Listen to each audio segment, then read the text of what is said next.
Okay, we're going to start with three modes of material nature. You might want to open this document on your desktop. Okay, here we have a chart called the Laws of Karma. And what it really deals with are the three modes of material nature and the transcendental position that we can reach by devotional service. On the left-hand column, we have a whole bunch of qualities or areas of consciousness and experience. And then on the right, we have the three modes: ignorance, passion, goodness, and over here, transcendental mode, the fourth, which is beyond the material modes of nature, and which is the destination that we're trying to attain. Now you notice the secondary names. Ignorance is called degradation, because activities in the mode of ignorance lead to the degradation of the living entity. Passion is called mediocrity, because passion is just average, and it leads to rebirth in the material world, in a human body. So it's just about staying the same. If we want elevation, then we have to perform activities in the mode of goodness. And if we want to get beyond this material world of birth and death, then we have to attain the transcendental platform. That's what self-realization is all about. So let's take a look at these different qualities or subject matters and see how they're reflected in the three modes and in transcendental life. So first of all, the deity of the mode of ignorance is Lord Shiva. And we've equated him with the Holy Ghost because that's exactly what he is. He's the master of all the ghosts and goblins, the demons, the rakshasas, especially in the higher planetary systems. But he himself is actually a great devotee. He's actually an expansion of the personality of Godhead as his own devotee.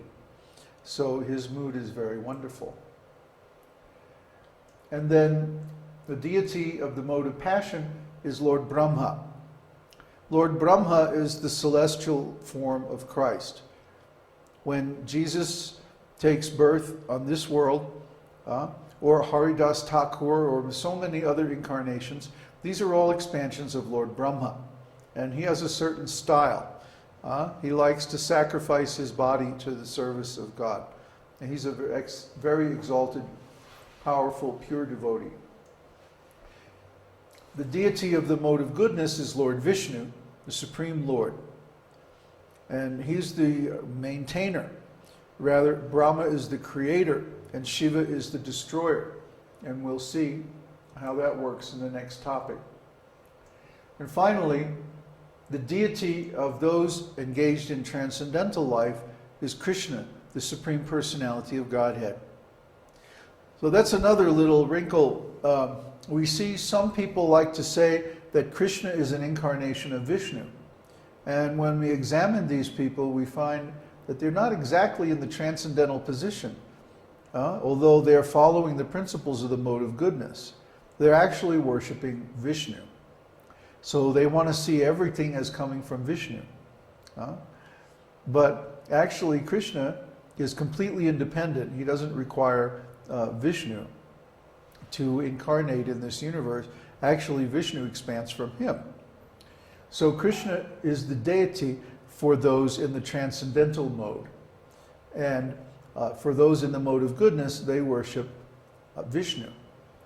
People in the mode of passion worship Lord Brahma as Jesus Christ. We see how the Christians are very much in the mode of passion. They're very much about material results. They're like, oh God, make me rich, make me powerful.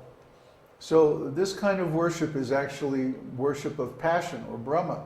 And then we see that people like the impersonalists, people who are into magic, people who worship ghosts and things like that, the spiritualists and so on, they're actually worshiping Lord Shiva. They're actually in the mode of ignorance. So this is their deity. But the cosmic function of those deities is that Lord Shiva presides over annihilation or destruction. Lord Brahma is in charge of creation. Lord Vishnu is in charge of maintenance. And Krishna is simply engaged in eternal pastimes of transcendental bliss. He's not really involved in the creation, maintenance, and destruction of the material world. He's detached. He's like God on vacation. He doesn't have any work to do. Now, the effect of these modes is different. The mode of ignorance is most contaminating. Anyone who partakes of the mode of ignorance becomes degraded and contaminated by its influence. Passion is also contaminating, not as bad as the mode of ignorance, but it still leads to rebirth in this material world, in the earthly planets. The effect of the mode of goodness is elevation. Those who are in the mode of goodness are being elevated, but they can only be elevated to the heavenly planets, the higher planetary systems in this material world. They can't be elevated to the spiritual world. Still, the mode of goodness is required for elevation, purification, and self-realization. And finally, the result of the transcendental mode of existence is eternal knowledge and bliss, pure self-realization, and ultimately getting out of this material world and going to the spiritual world. Similarly, the consciousness engendered by these different modes, the mode of ignorance leads to self-delusion. The mode of passion to material fruitive activity. You always see people in the mode of passion are very busy. They have so much to do. And they're always engaged in different activities that give material results, fruitive activities. People in the mode of goodness, the result of their activities is spiritual illumination, the consciousness that results from activities in the mode of goodness. And in the transcendental mode is our original spiritual body and our relationship with God. Well, what does that mean? In other words, our actual body is spiritual. Our actual consciousness is spiritual. And it has become covered over by these three material modes. So the covering in the mode of goodness is less than in passion and ignorance. In passion and ignorance, the original body, the original consciousness is more covered. And here's a nice slide that shows that. See, here's a human being, and here's a fire. When a fire covers something, there's a verse in Bhagavad Gita, the living entity is covered by his enemy in the form of lust, which burns like fire. So here we have the living entity, and here he is surrounded by lust. You can see it's like a demon, his eternal enemy. Now, there are 3 degrees of this covering. When a fire is covered by smoke, you can see that the fire is there, but there's smoke.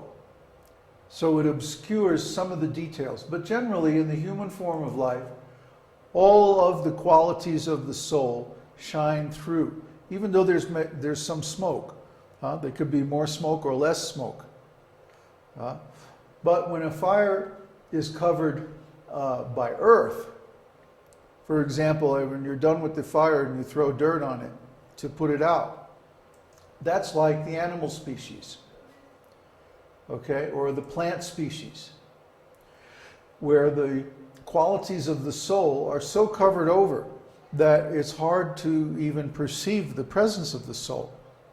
I mean, in animals, it's obvious that they're conscious living entities.